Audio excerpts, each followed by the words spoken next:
Welcome back to Open Line, talking about the Contributor, the street paper here in Nashville. We have with us the Executive Director, Brady Banks. We'll start taking some calls here. Let's go to Sheila. Hello, Sheila. Hey, Brady, how you doing? Hey, Sheila, how are you? I just want to say that Brady and Tom Wills were two of the best people I ever met in my life. Well, thanks. You know, I don't know if I deserve that kind of compliment, but I do appreciate it, and I always like seeing you on Monday mornings too.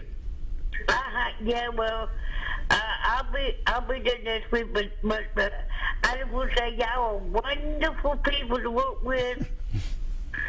But hello. Well, Yep. Yeah, we're still here. I just wonder, y'all heard any more about that? What's going through about them trying to stop the paper from selling? Oh, Sheila, the ordinance? Yes, that's perfect. A perfect question. That goes right into what we were going to talk about. So there is an ordinance. It was brought up by Councilman Glover, Steve Glover, Right. That would restrict contributor sales, constrict Right. them on street corners. He says it's dangerous, people going in and out of traffic. The original ordinance would stop people from paying through a car or a vehicle Right. window. This would have a dramatic impact on the contributor. Very big. Where does that stand? What are your thoughts on that? Well, when that first was introduced in October, pretty quickly we organized to talk to all the council members to just get a gauge of where we stood. As a former councilman myself, I knew essentially where to go, and it was just go and have those conversations with the council members and see where they stand. What we found is most council members did not like the language of the law. They weren't going to support it. And that more than likely it was going to be defeated if it was brought to the floor. I think Councilman Glover, who's a good friend, recognized that was probably the case and that we might need to work on the bill to address the concern that he had, which was public safety, making sure that we're doing everything that we can to make sure that a person who's in the right-of-way, who is selling the paper to a vehicle, can operate in a safe manner. And I certainly I think he wants to make sure that that's what's being addressed. The language mirrored another ordinance for another city where this did go into practice. And essentially, Brentwood, right? In Brentwood, and it essentially eliminated any kind of street newspaper sales because there's just not enough foot traffic. So vehicular occupants are our bread and butter. 95% of our sales happen that way. And it is the critical method by which we distribute our paper through our vendor force. So we, of course, implored Councilman Glover to defer. He did just that, which we were grateful for, and he's been holding a series of public meetings since then with different stakeholders in the community and with council members.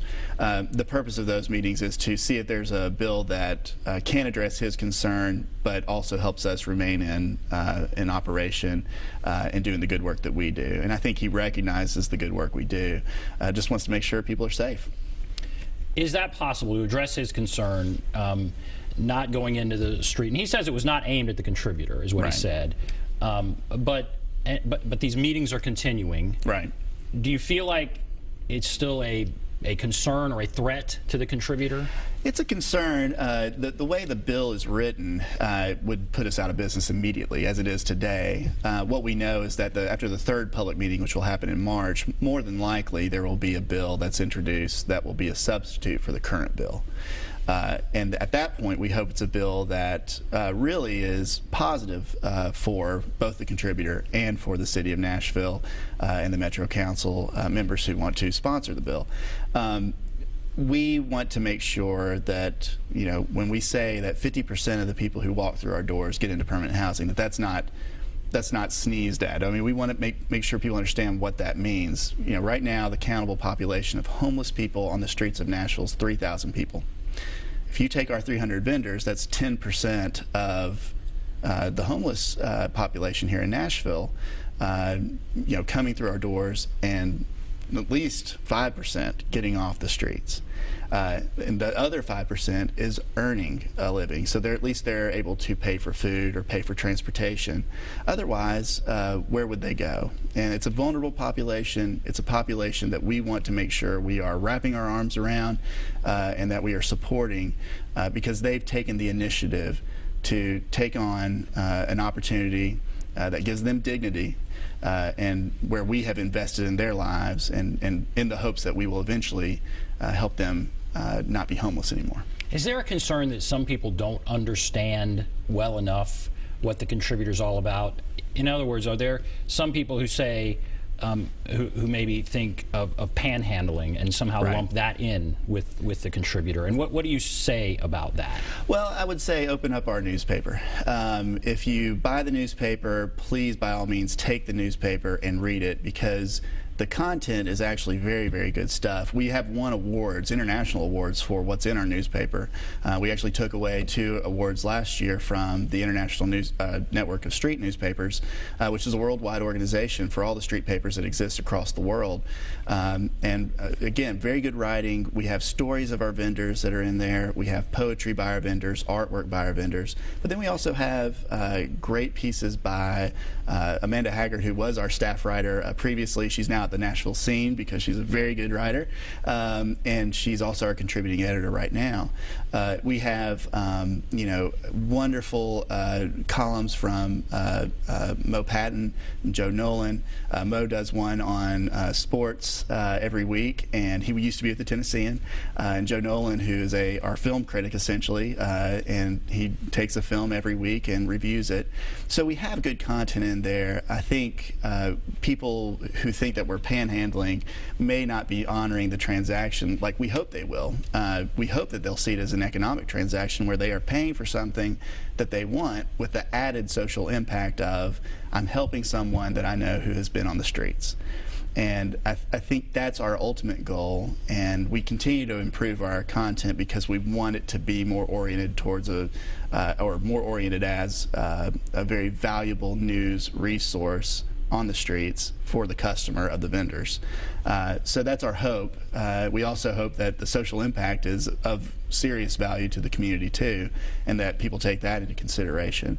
If you don't like the paper, don't buy it. It's just like anything else. It's how it works in the market.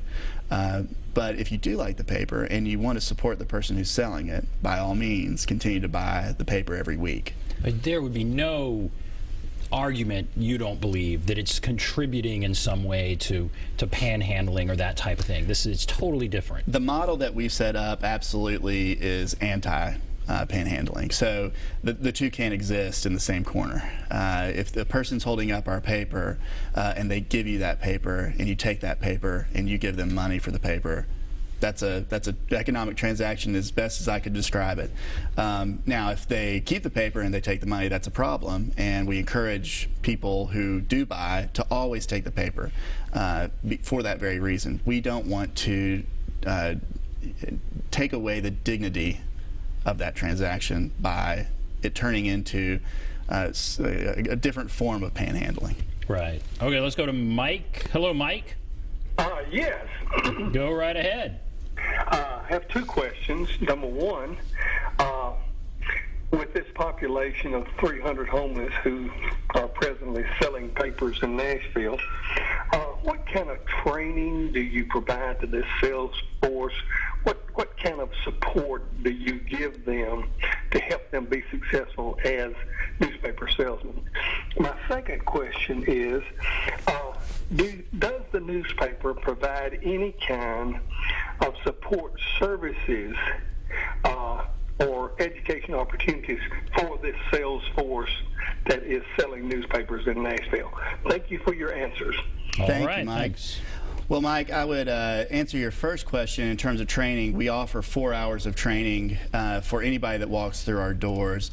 Again, most of that is on sales techniques, that is on what the rules are, how they should behave as a salesperson on the streets, and then also what the ordinances are that we have to abide by here in Metro. So those 3 hours, the first 3 hours are spent doing that. The graduation is essentially, and of course an interview process that they go through too, but then the graduation is essentially making sure they are ready to go out there and be a permanent badge holder. So there's 4 hours of training that gets them ready and geared up once we've invested in them. In terms of wraparound services, we don't see that technically as our mission. We see it as an indirect consequence of our mission, which is to create economic opportunity with dignity by investing in the lives of these homeless and people who experience poverty. So what we try to do is keep focused on helping them earn income, and to make sure that they are doing that in order to do all the things that anyone does when they earn an income, which is take care of yourself when it comes to food, when it comes to shelter, when it comes to transportation, and those kinds of things. So we have built relationships with some of the other homelessness services agencies across the city. We do provide what we call the Where to Turn in Nashville resource guide. And that guide is supported by a number of those same agencies. Room in the Inn's a great example. Boulevard Bolt is where the majority of that funding comes from. So we're grateful for those partners. But that is a resource guide that helps anybody that walks through our doors, and honestly, anybody that walks through the doors of those service agencies know where to go for any service that they're looking for. How much competition is there for a spot? I feel like I've seen the same basic individual on some some specific areas, right. And it would seem to me some are much better than others. Right. So does someone claim that, and how much? How does that overseen or regulated or whatever? How do people pick the spot, and do they claim it and own it, or how does that work? Sure. So the spots are self-selected, but once you move from temporary badge into permanent badge status, and of course once you get into permanent badge status, you have to meet quotas in order to maintain that badge. And once you meet those quotas, and over time, as you grow, you can move into permanent MAP badge status. So there's 3 different levels: permanent MAP badge. The MAP badge is when you keep a certain quota that's well above the average sales, and you get to pick the space that you want to be in, and that space is yours as a vendor. And if any other vendor comes along and tries to get at that intersection or that corner, they have to get out of there, because according to the contract, you cannot be in the same space. Interesting. So it's a way to reward people who are trying to grow their sales and to grow their business. And MAP badge is kind of the holy grail that you want to get to, because it allows you to build a customer base. We have people who know people very, very well now, know their vendor very, very well, because they've been there for so long and they've had that corner for a long time. Absolutely. Okay, we're going to take a break. Any question you have about the contributor, there's the number, 615-737-PLUS, 615-737-7587. Take a break. Be back right after this.